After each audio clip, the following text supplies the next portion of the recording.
আমি ফেসবুকের নজরে আসি আর চাই না আসি, আমি আমার কাজ চালিয়ে যাব। অনেকে বলেন ফেসবুকের গাইডলাইন মেনে কাজ করলে আপনি একদিন না একদিন ফেসবুকের নজরে এসে যাবেন, নিয়মিত ভিডিও ফটো পোস্ট করলে। জানি না ফেসবুকের অডিয়েন্সের কীরকম হিসাব।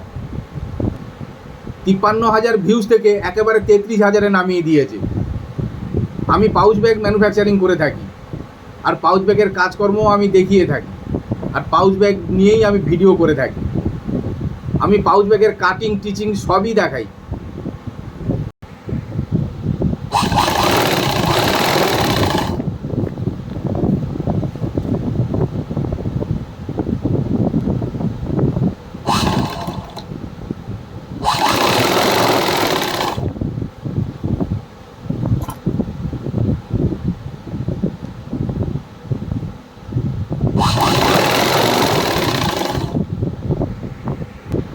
এরকম ধরনের আগে অনেক কাজই আমি দেখিয়েছি।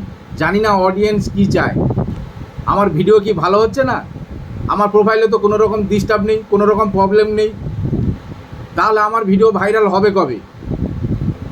আপনাদের অমূল্য সময় দিয়ে আমার ভিডিওটা দেখার জন্য আপনাদের কাছে আমি কৃতজ্ঞ। ধন্যবাদ। ভালো থাকবেন, সুস্থ থাকবেন। পরে আবার দেখা হবে।